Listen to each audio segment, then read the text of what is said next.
So the two words part of the topic is policy clarity and industrial collaboration. And can it be the driver for the faster EV transition, or can it prove a catalyst? As already mentioned, we have a very distinguished panel, and they've been introduced by their designation, but just to give a personal touch to it, we have Mr. Rajeev Chaba. If we have the old, the grand old man of India, Dadabhai Naroji, the grand old man of the EV industry, it is Rajeev Chaba. Please give a big hand. Then we have Mr. Sheth, who is now CEO of Reliance Mobility. He's done passenger vehicles, he's done commercial vehicles, and now he's moved to the new energy space end to end. As I would say, Qayamat se Qayamat tak. That's him. Please give him a big hand. And then we have, surprisingly, we have two gentlemen whose surnames are Gulati and whose first names are also V. So the probability says it's 0.6 to the 10th to the power 13. It's like India losing 18 cricket tosses in one go. But we have them, it's not by design, it's by coincidence. So that's the distinguished panel we have. So please give the entire panel a big hand. And Rahul, Bharti, because Maruti is Bharti, Pura Bharat. So that's why he's taken the name, which, writers used to take Takulluf, Bharti. So Rahul and Bharti, which is there, and he represents the corporate policy or the corporate advisory as far as Maruti Suzuki is concerned. So he's a big name in himself. So very distinguished panel. Before we get straight to the panelists, there are two things I would like to emphasize on. When we talk of policy clarity, there are a number of parts to it. One is that how is the policy conceptualized? Various stakeholders, they are incorporated into it. Is the policy clear and simple? Is the policy, the way implementation, it is clear that how you have to go about implementing it? And if there has to be a course correction, does it have the flexibility for part of it? So that I will say policy clarity. And as far as industry collaboration is concerned, it has to do everything. It's not only between companies, the OEMs in the ecosystem, between the OEMs and the auto ancillaries.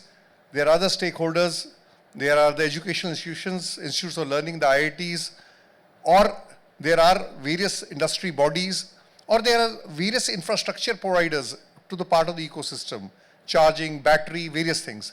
So clearly a lot of elements come to it, and we'll be discussing on this. And we've got people who have different stakeholders, who'll be seeing it from a different lens. Coming straight to you, Rajeev, grand old man, if I may refer to you, in terms of vision and experience, not in terms of age. So Rajeev, you've been through the journey of the EV journey, and if I have to take today where we stand, what do you think has really changed, and what are the challenges and opportunities today? Yeah, so thanks. So in any case, Arun has made me big Buddha here, but I don't mind. So, if you look at it in the last 5 years since 2020, a lot of things have changed. In fact, I remember then when we were launching our first car in MGs at EV, that point of time, we didn't have any infrastructure. We didn't have, even enablers in the market, and we had to start from zero. But if you look at it in the last 5 years, a lot of things have happened. Good thing is, from the government perspective, they made it very clear GST on the car is zero. And then there were FAME 1, FAME 2 policies. They came out with PLI. There's some other schemes. So, they kept it on. And now if we look at it, we have so many players, almost all the players. Maruti is just joining now with launch of EV Tara. In fact, they've already launched it in global markets. They're going to bring it here in India very soon. So, all the big players now are into EV. So we have come a long way. And the penetration also touched almost 5%. Mind it from, if you look at it, the global perspective, Japan is less than 5% EV penetration. America is down to 5% now, 5 to 6%, after they have reduced this or taken off this Inflation Reduction Act. So that way it's a good news.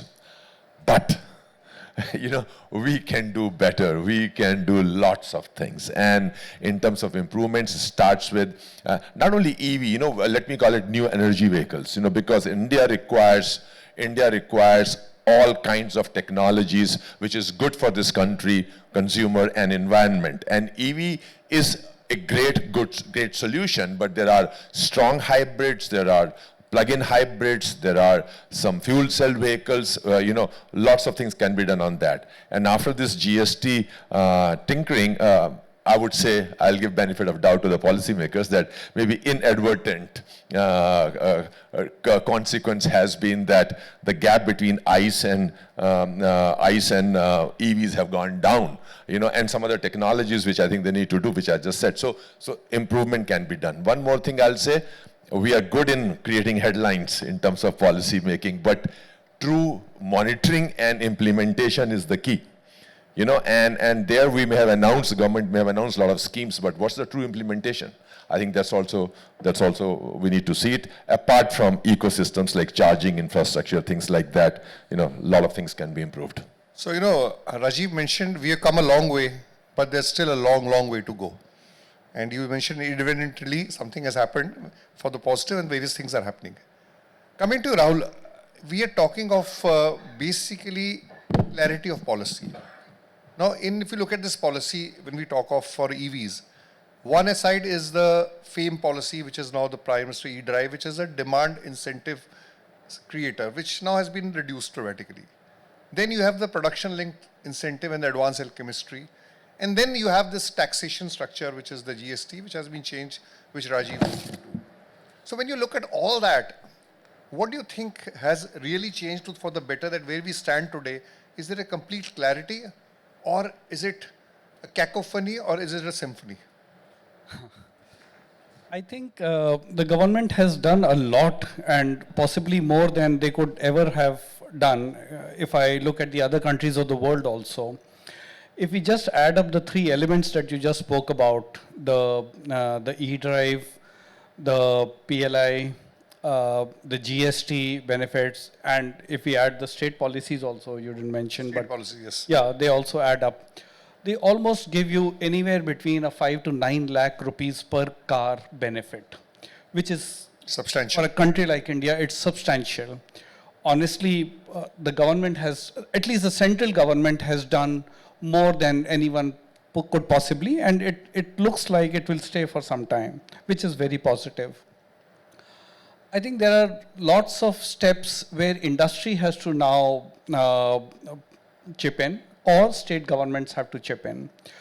I'll give you some examples. You mentioned about where, with Mr. Chaba, are we at a good level, or are we, do we need much more?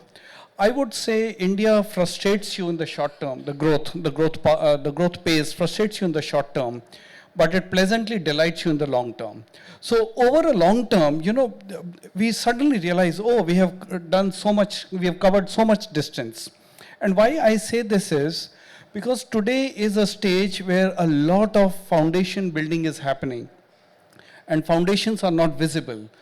What is visible is suddenly the facade that comes up on top of that foundation. And I'll give you some examples of foundation. Our company is training by way of CSR 4,000 service technicians across 130 ITIs in country in handling high voltage, which is both EVs and some new energy technologies like strong hybrids or plug-in hybrids. Now, when these service technicians come up, the customer will get confidence that I need not worry about a post-purchase problem. So post-purchase is what scares most customers away from EVs, even if they are fence-sitters, etc. So this gives confidence. Charging infra, the government is putting up, but private sector is also putting up. In the first 100 cities, we'll have many of them, almost every 10 kilometers. We'll have 1,500 service-ready workshops across 1,000 cities. And 1,000 cities is much more. 90% of the EVs are sold in the top 100 cities. So we did a 10x. We said we'll cover 1,000 cities with service workshops. All these are foundations, which the result of which, the facade on which will be constructed tomorrow. So what I believe today, India is in a stage of building the foundation, launching many models. I'll give you another major step. The very fact that Suzuki Motor Corporation decided not to make the EV in Japan, but make India the global hub of production, says something about India's tomorrow. So on EV penetration, etc. So a lot of foundation building is happening. The facade will suddenly be visible tomorrow. Today we might be feeling impatient or less satisfied, but it will be visible tomorrow. So, Rahul mentioned that fundamentals and foundation are stronger than what they may seem today. And it's the typical iceberg principle. What is visible is 10%, but the 90% base is working out. So, a lot of things to be happy about, although there's a long way to go. Coming to Mr. Vikram Gulati, I don't know many people know of him that he's also one of the propounders of the FAME policy in the initial avatar. Am I right? Yeah, NEMP 2020. So all the pluses and minuses of that, you'll take the credit for it, but if there's something gap, the discredit also goes to you in a lighter vein. But having said that, you've worked in the government and you have worked in the industry and you're collaborating still with the government, different stakeholders. Where do we stand on this journey of industry collaboration today? So I'll go back to the touchstone of NEMP 2020. So this was conceptualized after a great deal of 3-year-long discussions, 2009 to 12, between industry, academia, testing agencies, government, and international bodies. 4 pillars were basically thought of as absolute must for you to have a sustainable EV industry in India. One, of course, is demand creation, because without that you really can't get going.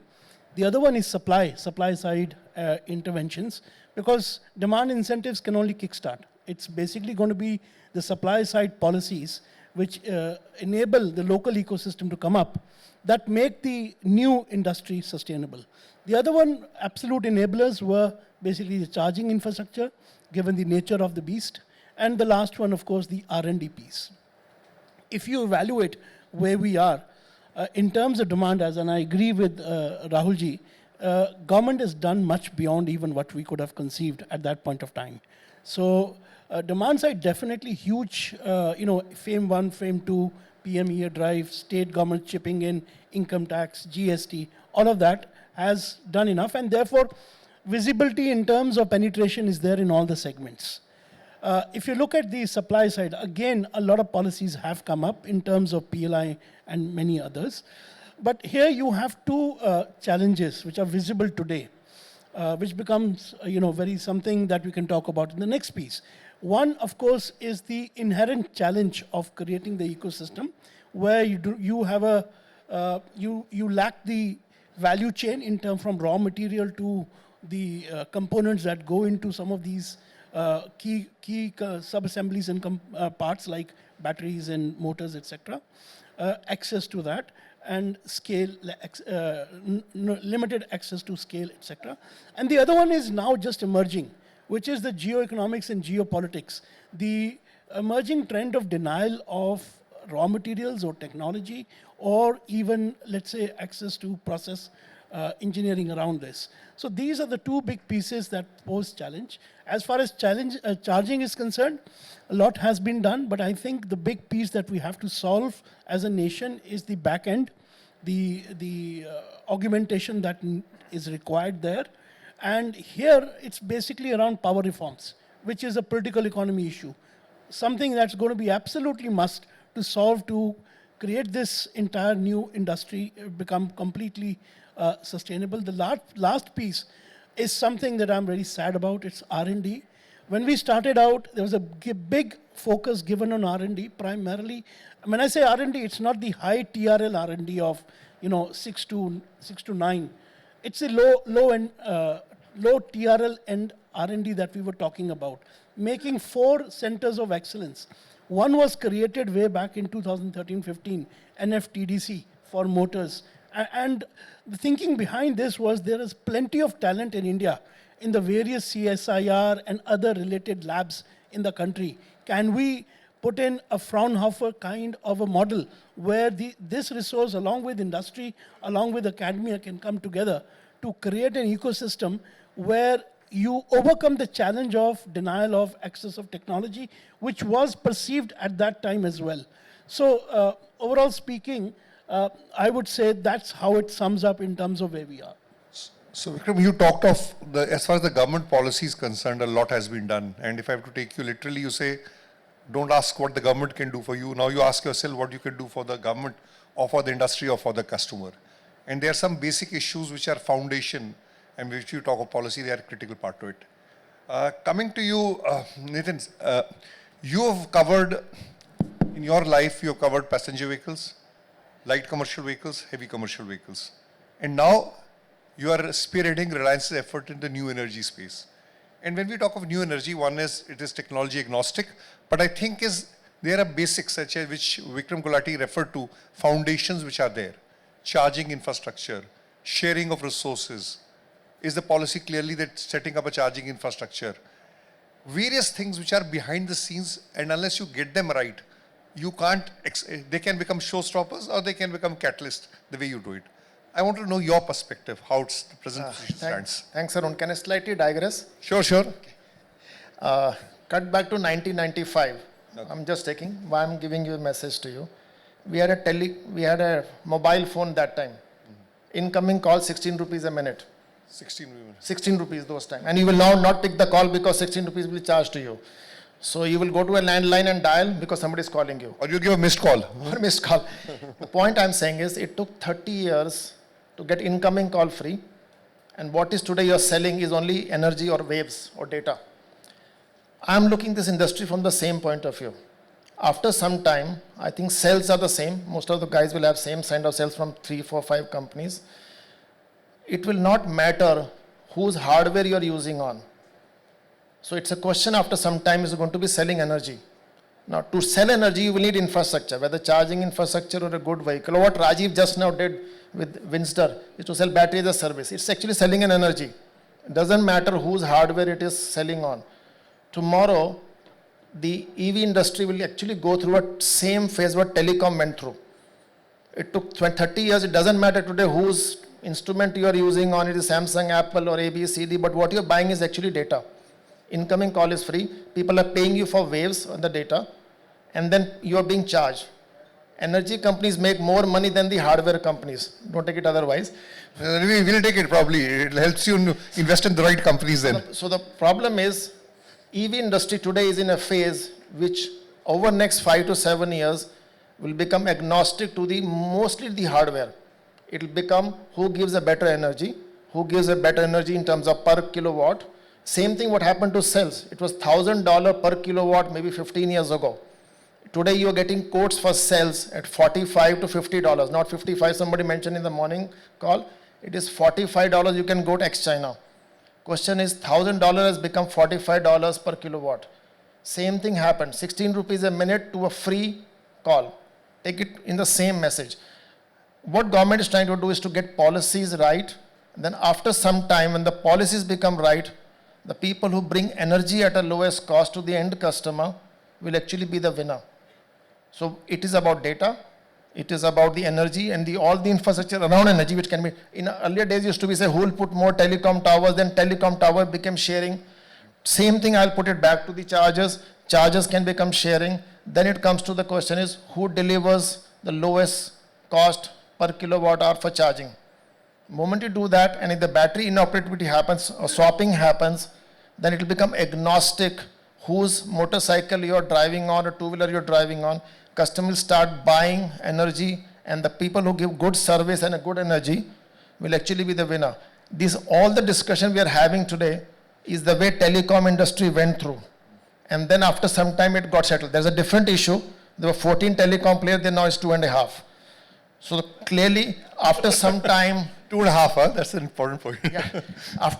After some time, the companies which will survive this whole change, it's about data anymore. I think nobody better than Rajeev and some other people schooling on the sitting there. I think customer will say who gives me a better mileage, who gives me better connectivity, who gives me better customer feedback about the vehicle. Actually, those are going to be the winners. Okay, great.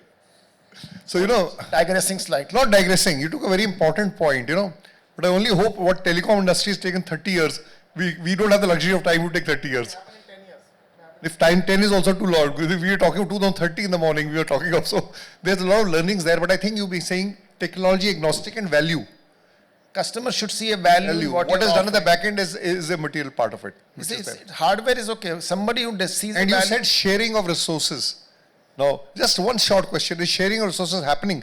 No, today. On a scale of 1 to 10, where do you stand? Okay, since again I'm not an OEM, so I will not speak. But when I said telecom tower, initially people will say it's my tower. Then subsequently people started having those sharing game going around. Same thing should happen on charging infrastructure. So industry. Today all the charging infrastructure, every OEM puts, they don't share with each other. Customer is feeling inconvenience about it. Today petrol pumps are petrol. You can fill anybody's petrol in a pump. Why it is different than having an energy from a charging? Okay. It's like a petrol pump. There's no difference. Similarly, just one, if you could look at a two-wheeler guy, he will never fill a full tank of a petrol pump. He will say, "Sir, 100 rupees ka petrol dena." Why are you giving him 3 or 4 kilowatt of a battery when he's only driving 25 kilometers a day? You should start giving him to say, okay, you want little bit energy, I'll give you little bit energy, what you can afford. Today, we are doing this and making EV unaffordable for many of the people in the two-wheeler and three-wheeler industry because he has to buy a full battery. Why is he buying a 3 kilowatt battery? Because there is no charging infrastructure available. Actually, he cannot afford a 3 kilowatt battery, a two-wheeler guy. A car guy can definitely afford a bigger battery. But if you bring this cost of energy down, EVs will become more affordable to the mass market called two-wheeler, as an example. So, great. So, what you are saying is, when we talk of policy, sometimes we forget the customer. What is the actual requirement and need? And if you put the customer at the center of things and what he requires, probably you'll give a much better solution at a better price and you'll have better adoption. Coming to you, Vinkesh, you wear generally two hats. One as the voice of the dealers, FADA, but today you're wearing the hat of the chairman of the Automotive Skill Development Council. So you can do spin bowling and fast bowling both together, but today I know he's going to do on skilling. So, skilling, we may talk of only technologies. At our time, any vehicle meant what? Mechanical parts, piston, carburetor, connecting rod, crankshaft, camshaft, brakes. But now we're talking of mechatronics, electronics. So the skilling is a major challenge, and we are probably our institutions even educated, not geared up for it. So from your perspective, and when you were driving the initiative Automotive Skill Development Council, it's not only about OEMs, it's about the top auto ancillary manufacturers, then the tier 2, tier 3, then the dealerships, and then it could be also the ground level mechanics. So how is this skilling game going to happen? Because if this doesn't happen, unlike telecom, I don't say it's the easier industry, but it will be a big industry if that interface cannot happen at the ground level. So how are you looking at the skilling part? And where are we stand today? Are you satisfied? So frankly, I feel in the EV industry, no OEM is satisfied. So how can a skilling team can be satisfied? Okay. We are still too nascent for EV industries today. Okay. Lot of OEMs still don't have an EV presence at the dealership. We just heard that 50% dealers don't have an EV to sell. Unless and until 100% dealership outlet has an EV to sell, the adoption can't be 100% or can't be to the full capability or the options we have. Similarly for skill, I feel Automotive Skill Development Council has been working for many years. But if I talk about EV, we have just started 5 years back. And the problem is the government and the OEMs both, please, sorry for people sitting on the dais, when they plan the automation plan or the future of the product, the vehicle, the skilling is the last thing we plan for. We do an R&D of a product, hybrid, hydrogen, EV, batteries, whatever. But at that time, we don't plan for what skills we'll be needing once this all will be implemented. So if I talk about even today, electric vehicle or an automotive skilling is not happening in schools or the engineering colleges or any colleges. We are trying hard as ASDC to push AICT, CBSE to have mechatronics courses, short-term courses, 60 hours courses. Now NEP is there, we have credit system also. But it's a tough task for us to break that barrier because they are still in that old education system. And even like Mr. Qureshi told, automation plan is the industry which has to formulate. But skilling is not there still. ASDC is not involved in that automation plan. So what will happen, we'll all make an automation plan, we'll announce that, and then once the product is on the line, then we'll start working which QPs to make, how. So things have improved a lot. ASDC is in touch with a lot of people now, so we are able to know what is happening and trying to take this further. But I feel the collaboration is still missing, and what at ASDC we are trying to do is AICT, CBSC, and then the industry, everybody to put together to understand that whatever product you make, the success, the most important thing for success is that the customer is happy with this maintenance and repair later, or else the product launch will not have a big shelf life. And that is where we are getting a lot of support from OEMs. I'm saying both sides. So like we have some 3-4 OEMs which have diverted their most part of the CSR funds to ASDC for training. And what luckily we can say with the greener energy, we are finding more women power adding in. So like through Hero Motocorp in Saksham, we are training, we have a mandate to train 20,000 women for the EV skills course. And obviously, the ICE has more of oil and the dirt and all that, whereas EV is more cleaner energy and cleaner to maintain also. So we are able to do that. No doubt, the other problem is how to mobilize women for that job. That's another case. But at least we are trying. Coming to the second hat, which Sai is sitting here, but... Yeah, but the hat is mixed up, combined up together, because skilling is also part of that hat, which is there. So what, on the policy front, the major problem we dealers are facing is like, we normally set up in industrial areas or whatever. If we have to set up a charging station, we are not allowed as per government to use our green belt, which is the front side. And if you install a charging station inside of your setup, opening up to normal customer, like he said, why can't a Tata dealer charge a Mahindra vehicle or a BYD or an MG? Because the problem happens that we can't use that front line. It's not allowed as per our policy of how our workshops run. So that is where the policy problem comes in. And second, the major policy which we are seeing and hurdle is the erratic approvals of registration free and subsidy. So during the major festive season, UP didn't have that EV free policy of registration. No doubt through FADA and CIAM, we could push that, and it was a gap of 10 days we got it. For the past 1.5 months, Haryana doesn't have an EV policy. We are trying to push and not getting it. So unless and until these policies, we see consistency, it becomes very difficult. The customer is confused. Aaj hai, nahi hai. Will this be future or not? Should I invest so much money on a thing where government is also not sure that they'll be supporting full line? So like Shaileshji very clearly said, till the time we are 15-20%, government need to help us in subsidizing PLI, RTO, road tax, whatever. Suppose that they can move out. But So 3 things, Vinkesh, you mentioned. One is clearly that when skilling cannot come at the last stage. Skilling has to be made part of the think principle which is there. Like in the FAME policy, education was a part of it, and education enlightenment didn't happen in the initial part. Now it's happening. That's the second part. Second part you said is the last mile connectivity, because that has to happen. It's the famous movie, I remember Amir Khan, People Live. Everything is coming, but pani, pump se pani nahi nikal pa raha hai. So that is a second part. And third part you said is this consistently fluctuating fortunes, twists and turns, good for a OTT thriller, but not good for the industry. So that's something which you need to take in mind. So very relevant. So we'll now shift gears. And when I say shift gears, probably not the right word to use because there are no gears in electric vehicles. But we'll change gears, or there's no better word unless a better word comes up. But for the audience, we'll have 3 to 4 questions at the end of the round. And I think Autocar has agreed to give the prize for the best question. So please keep your questions ready. I have the consent of Hormaz in this, I think, which is there. So coming to the future, and let's be very specific in 3 points. We have to envision the future. 2030 was 30% EV. And that was passenger vehicles, 70% was two-wheelers, and 60% was three-wheelers. Three-wheelers is there on the ball, so that's okay.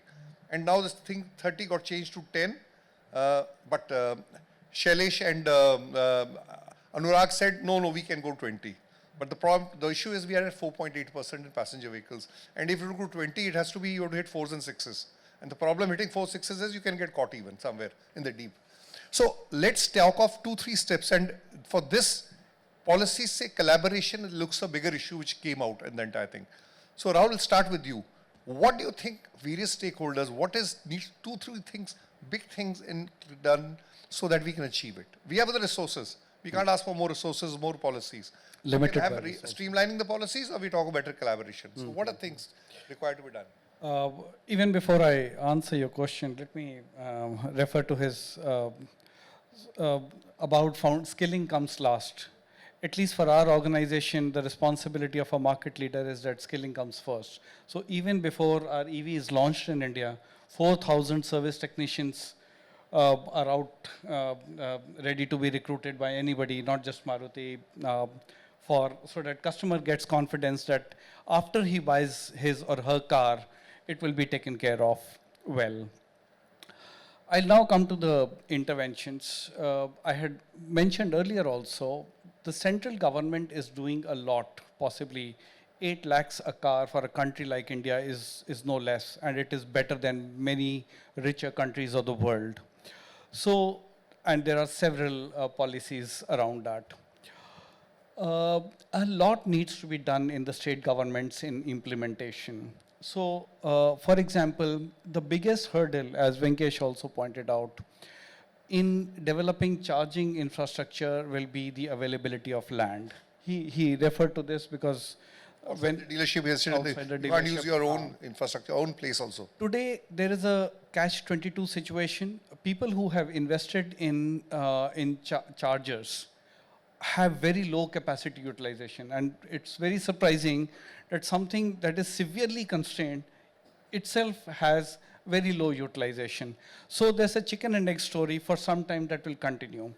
Therefore, I'll also, sorry, I'm taking a contraposition.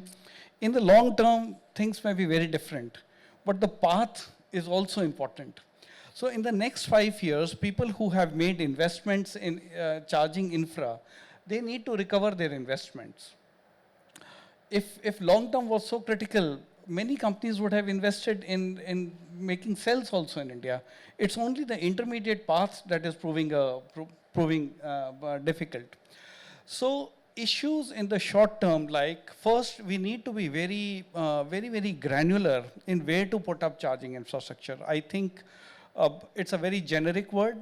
We need to put up in urban centers and then gradually expand outwards so that their utilization and their returns and their viability is also taken care of. That is one. The second issue is, and space will be a big constraint, I think more than incentives or more than support, the state governments will have to help locate land for these chargers, because they'll be in very popular urban centers, something like a Connaught Place or a Southex or a mall with a basement or the airport parking, etc. So space for charging. The second the bottleneck that will hit will be the grid management, because charging an EV car is like running 2 ACs together, household ACs. So grid management will be the second. And third major that sooner or later we will have to confront is the issue of localizing cell manufacturing in India, which the requirement will come on our part, on industry's part. Referring to Mr. Chaba's view about new energy vehicles, to some extent we have been able to crack the cell manufacturing chicken and egg story. So as far as hybrid vehicles are concerned, strong hybrid electric vehicles or plug-in hybrid electric vehicles, the cell and the electrode we have been able to localize in India. And then immediately, the moment we talk about that, immediately there's a related risk of geopolitical, these tariff wars, protectionism, export restrictions. So they will also come. So we will have to follow a de-risked model. Manufacturers will have to follow their own risk and return strategies. if, for example, after what he says, telecom 30 years, cells will become commoditized, and as he says, it will not matter whose hardware you're working on. What will matter is the energy that you're buying. Then who will invest in these cells, or who will invest in the R&D for these cells? So these are some risk-reward strategies that these are questions that need to be addressed. I would imagine people will have to take calibrated calls. That my perspective of investment will be not more than 8 years. I will invest in this technology or in this manufacturing, and I'll have to recover my money within this, until which time the global dynamics of cell manufacturing may change.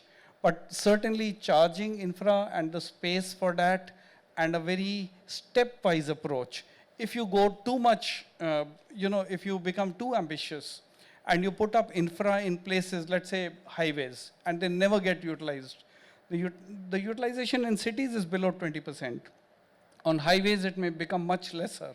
So sooner or later, this may backfire and may cause an... All you're talking of things being more structured, more granular, and be more realistic. And most realistic. You need to be ambitious but realistic. Yeah. Now coming to Rajeev, one thing which is there is, we've got this PLI scheme and advanced cell chemistry scheme. So one is the part of collaboration which he's talked of.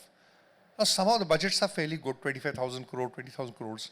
And PLI has been rolled across various industries. But if I have to, the real litmus test is the dispersal. And there we are still in the single-digit percentage. So, and then the geopolitical risk is already acting on ahead. We've seen in the rare earth magnets. It can happen anytime, anywhere. So where do you think this can be done properly? I mean, you've seen it from all the ends, and you've got a global perspective also of it. Yeah, so I think I'll come to that, but let me just make the context. So Nitin showed us a vision kind of a thing, and that's 100% EV at some point of time. And then it's all about energy distribution at the right cost. If you take China example, China is almost 55% EV, half the path, what Nitin portrayed. And they are doing swapping of batteries and very fast chargers, and they are talking about charging the battery in 10 minutes and things like that. So they are moving in that direction fast. One day, hopefully, India also will be there. But I think important thing is, how do we reach there? So I think from the government perspective, in my view, important thing is what's good for the country, what's good for environment, what's good for consumer, and what's good for OEMs. OEMs, unfortunately, come in the last, but what's good for country, environment, consumer. And from that perspective, if we talk about this journey, I think I'm very clear in my mind that answer in the short term is not only EV. Because, there are various technologies, and because like India in many issues, it's complicated. So you have combination of CNGs and flex fuel and hybrids, plug-in hybrid, range extender and EV. So I think from policy perspective, instead of keep second guessing the central government and then in turn state governments, I think there has to be a clarity of thought there that how do we go towards 100% EV, and how do we transform this? And also we need to understand it's a transformation, it's a change management. So like any change management, you have to handhold. When you have to handhold means you have to give support. And that support, I'll come to, somebody mentioned Shailesh, and I agree that, and Anurag, that, the tipping point will happen at about 15% in my view. So till you achieve 15%, you have to support the industry. Support, handholding is required. Handholding. So, and now the second point was that, again, I will elaborate more in this current GST structure. Again, inadvertently it happened that the gap between ICE and EV came down. Now, we know in India, from consumers' affordability perspective, the cars less than 15 lakhs matter a lot. That's the main market. Now, actually, unfortunately, in that segment, less than 15 lakhs, because of this GST tinkering, which was rightly done. Which was rightly done, by the way. We appreciate that, and it was a great move, and thanks to government. But this tinkering has distorted that relativity, so that has to be adjusted. Another thing comes to when you're going towards PHEV or strong hybrid, then supply chain resiliency because of geopolitical issues and all that stuff. Like oil also we import, we have a basket of countries. Likewise, we need to be very clear, how do we ensure that we have strategic sourcing, stability and resilience in that supply chain. And also we have Atmanirbharta in that. So that's a very important issue. Now government needs to take leap of faith and probably incentivize the industries that, okay, you set up the capacity and we'll support you. You know, because again, it's a chicken or egg. Last component I'll talk about, the infrastructure. Again there, when people like Charge Zone, I saw the name that they are sponsoring the event. You know, I mean, people like Charge Zone and all need to be incentivized. Because on one hand, they're putting a big charger and utilization is only 7 or 8%. So they need to be supported. You know, so I think in terms of, to your question, like PLI or ACC or PM Drive, and they came out with manufacturing of, a scheme for promoting manufacturing of EV. So far, there is no taker on that. So headlines, that's why I was saying that government is trying to create headlines and government is trying to announce schemes, but monitoring and deployment of funds also needs to be seen that, and then maybe you need to keep tinkering these schemes to suit the current environment because things are changing. Cell, Nitin talked about, if the cell, imported cell is $40 per kilowatt hour, so local cost, if suppose it's not going to be there, it means probably, and I'm guessing, you need to incentivize the capex side maybe. You know, so that in long term they can support. So these are the things where we need to focus on. Again, good job done, but we can do better. So good. If I may Yeah, sure. As Mr. Chaba rightly mentioned, I think our end goal is carbon reduction. That we have to keep in mind. Tomorrow it could be hydrogen also. If hydrogen becomes a great carrier of energy, and I mean, the potential is 200 times that of lithium. It may be a great energy pathway. So, and given the geopolitical risks, it becomes prudent to, you know, keep your eggs in all baskets and pursue all technologies that can help you, one, reach decarbonization, two, achieve Atmanirbharta, three, de-risk yourself. And towards this end, all these technologies like biofuels, like strong hybrids, plug-in hybrids, maybe at some point of time, hydrogen, FCV, hydrogen ICE has turned out to be a beautiful technology. So to that extent, we'll have to be open-minded, flexible, and follow a clear de-risking policy, particularly when geopolitical concerns are there. What I think Rajeev mentioned and which also referred to Rahul is, somehow the policy needs to be have very external looking the environment. You do continuously scan the environment and have the flexibility. The goal is straight, carbon neutrality, and EV is a great option. But there has to be somewhere in the middle, and between strong hybrids and plug-in hybrids and EVs, we need to be more focused on that part of it. Coming to you, Nitin, you know, we are talking of the whatever resources we have, and this point was made that one side we say the charging, no charging. And other side say 20% utilization, 20% utilization. So it's like the greatest marketing failure that you have a great product and people want to buy it, but they don't know whom to reach and where to do. So when we are looking at this entire piece of ground, which is downstream, which we are talking of charging, we're talking of battery, which is happening, what do you think are the steps required by various stakeholders in this direction? I think government has done a nice job to give you incentives. I think somehow industry is still working on incentives.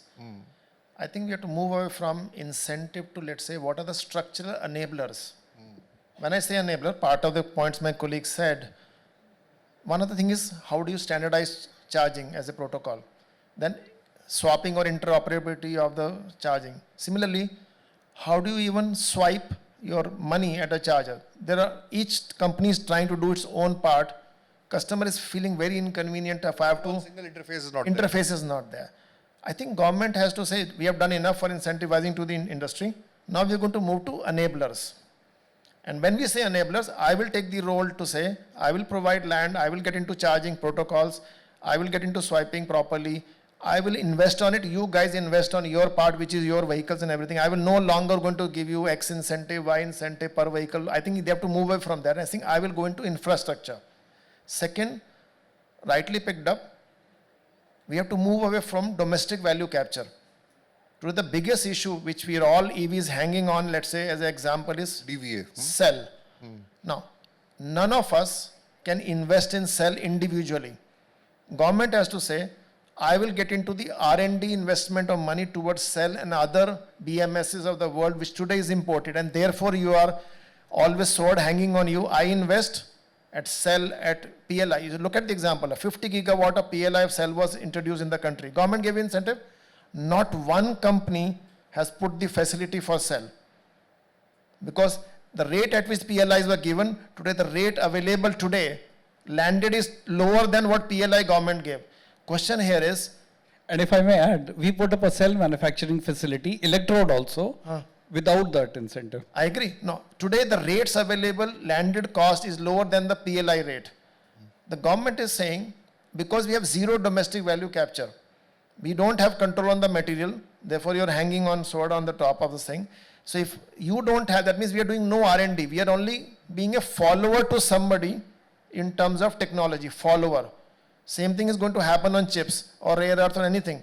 I think government has to say, I will no longer work on incentive on the vehicles, I will work on the incentive for structural changes.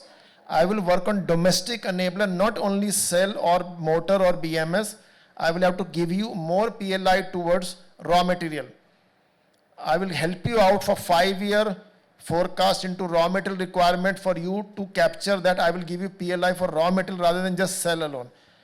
Third, standardizing a lot of stuff. Industry may not like it. In the interest of the consumer, we may have to standardize for customer. I think my view is very clearly, we have to make now structural reform for auto companies to take off. Government has to move away from saying, I will money to an incentive, auto companies versus to say, I will put money on making structural changes, which will include land, which will include charging. And one thing which I think somehow we are forgetting, modernizing of the grid. If 30% of the industry has to go to EV, I can guarantee you modernizing of grid is not there. And the last thing which I'll say, grid, one way to reduce the cost of charging is to link solar to the grid. Today solar rate is 2 rupees 87 paisa per kilowatt. There was a time 5 years ago solar were quoting at 5 rupees 50 paisa per kilowatt. It is cheaper than electricity cost. In Bangalore where I am coming from, electricity is 9 rupees. Solar is available at 3 rupees. We are only looking at charging at 9 rupees. Tomorrow start looking solar feeding into the grid and offsetting 2 rupees 87 paisa. You can see the charging rate will drop. Energy will drop. EVs will become more and more affordable. So, obviously subject to Nitin, you're talking of, rather than playing the Pied Piper in the zone of subsidies and incentives, there are structural things you have to invest in, structural enablers, or you have to make dramatic changes which you are there, like grid. If you don't prepare for it, or you don't do it, you are there. So the full focus and this collaboration, you said, companies also have to get out of their unique shells and say we have to work jointly.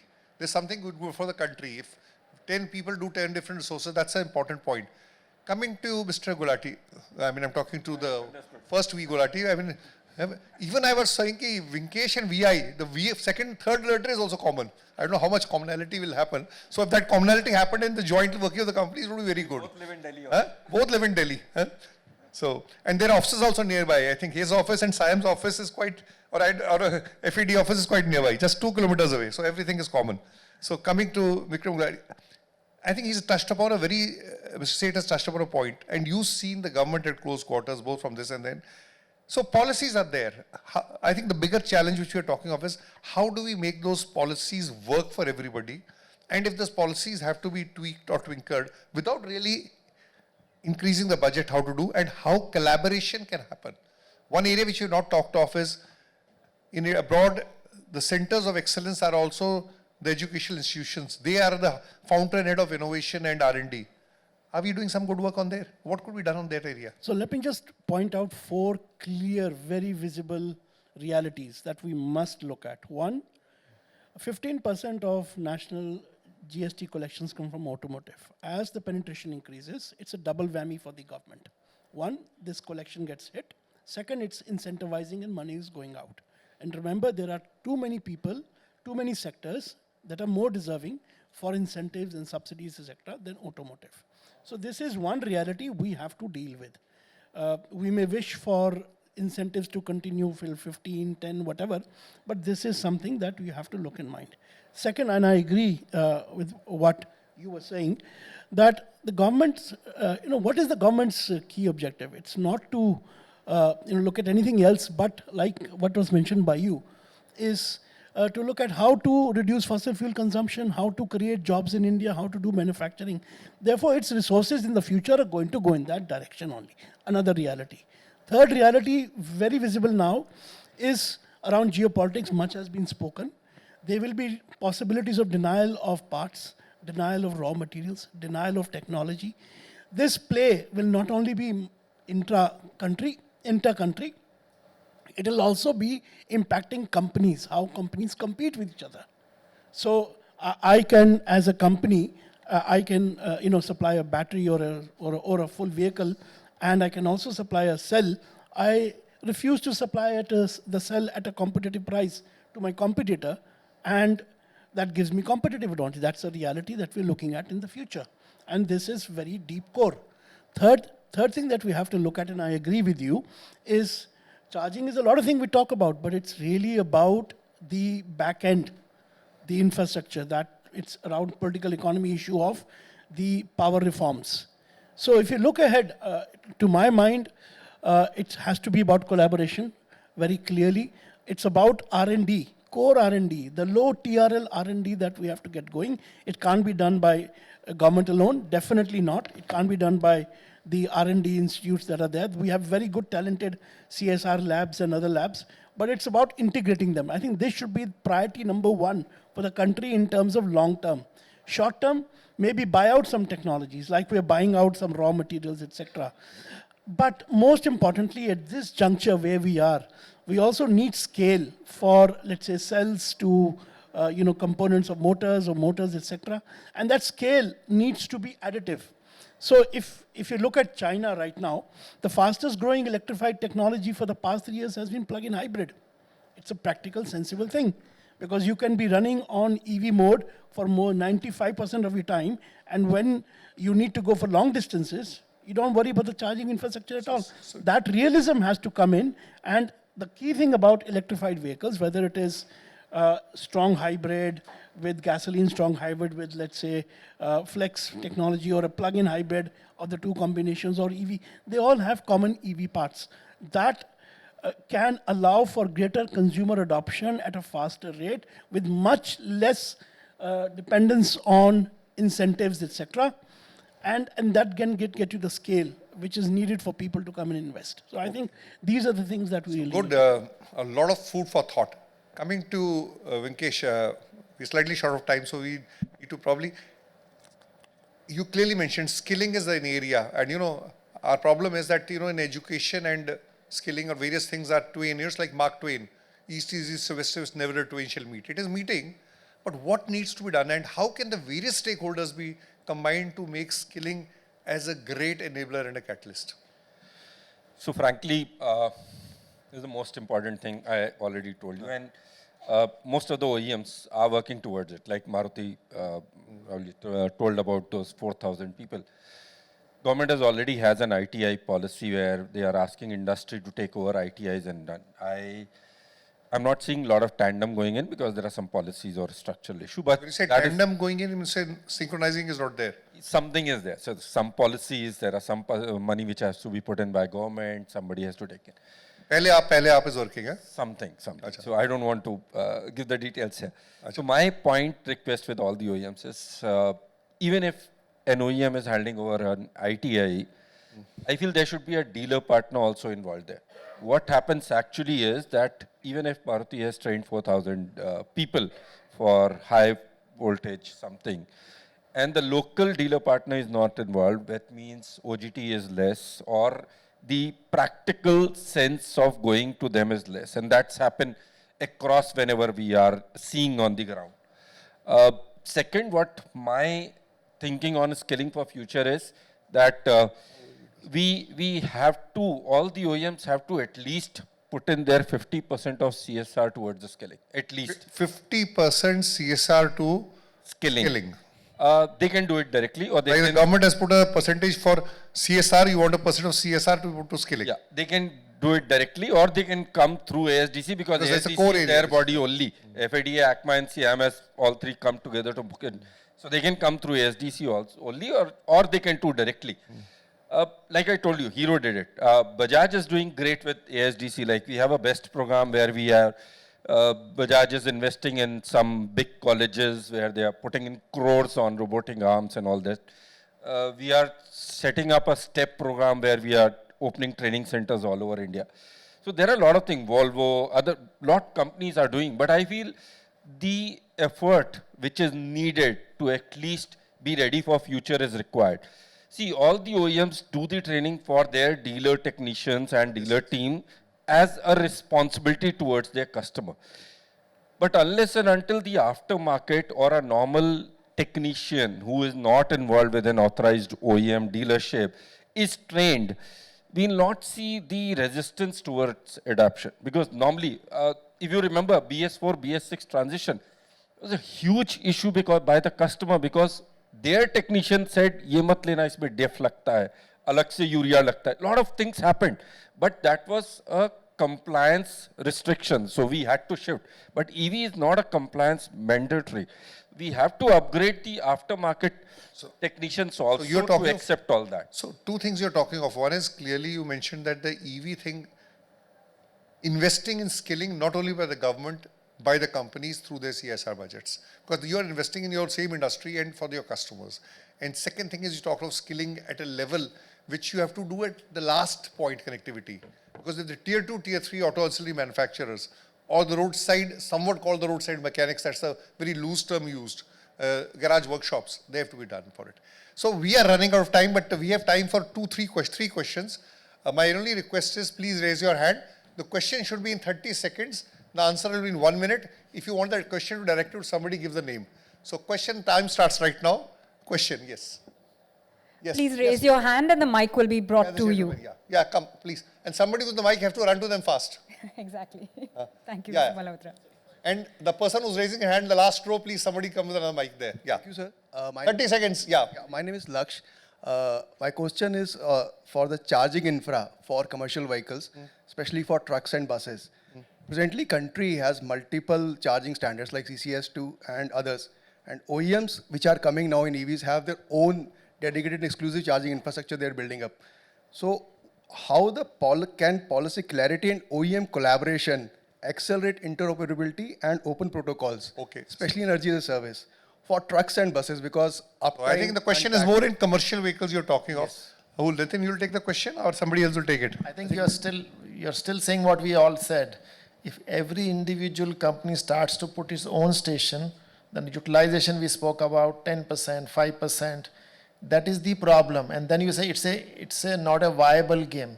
Versus, we said, leave this to the government, standardize the stuff, and then people have to just say, I will use it as we go forward. But then OEM have to change their way of thinking. Today, everybody is trying to say, I have to sell my trucks, I need to put my own station. Absolutely unviable game. It will never become popular for commercial vehicle on the highway, let's say Delhi-Mumbai highway. If, first of all, you'll carry such a big stack of battery, which will take away 1.5 ton of your payload because you're going to put a big stack. In China, it has gone the different way. From Beijing to Shanghai, there are multiple charging stations, then it is agnostic to the OEM. Okay, so agnostic to OEM and this thing. With the gentleman, the last which is there. Thank you so much, sir. Standing, please put your question. Yeah, my name is Tarun, I'm an entrepreneur. Why do bad people get funding? You know, we've spoken about skilling, but coming to startups, we know what is happening. It's not just mobility. Startups, a lot of scamsters are there.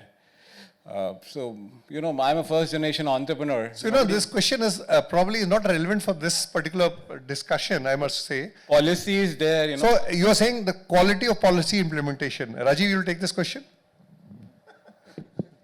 I don't know what to say. I think he's right. So it's happening in many areas, and I don't know what else to say.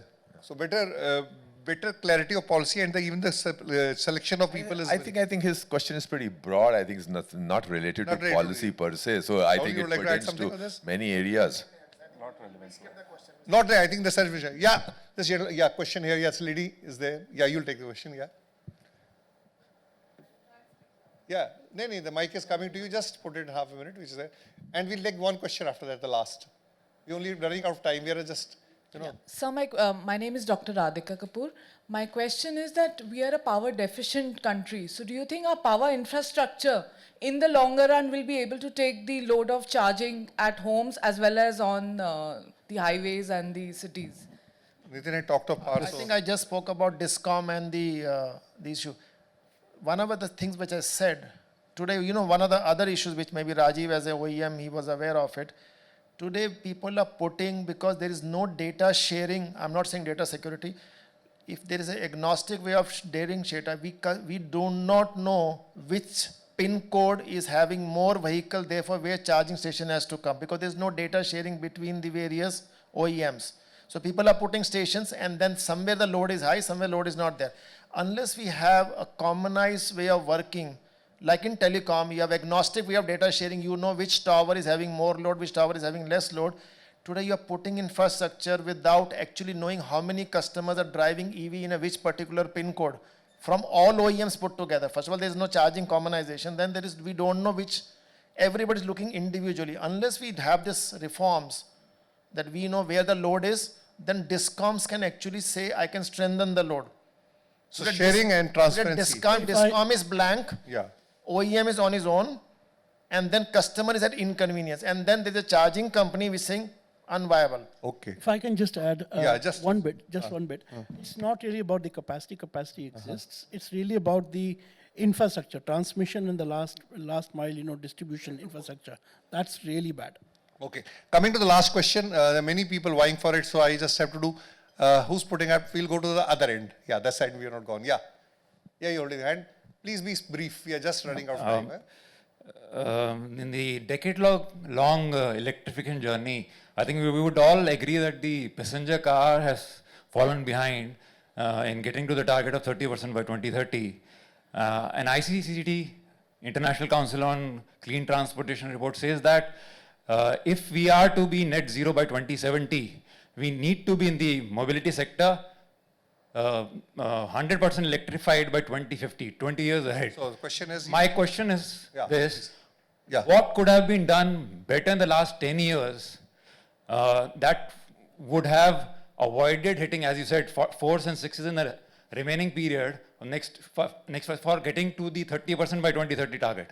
Okay. This includes the mandate on the charging infra, putting an uptime related or the larger player pitching in later, whatever the reasons may be. Okay.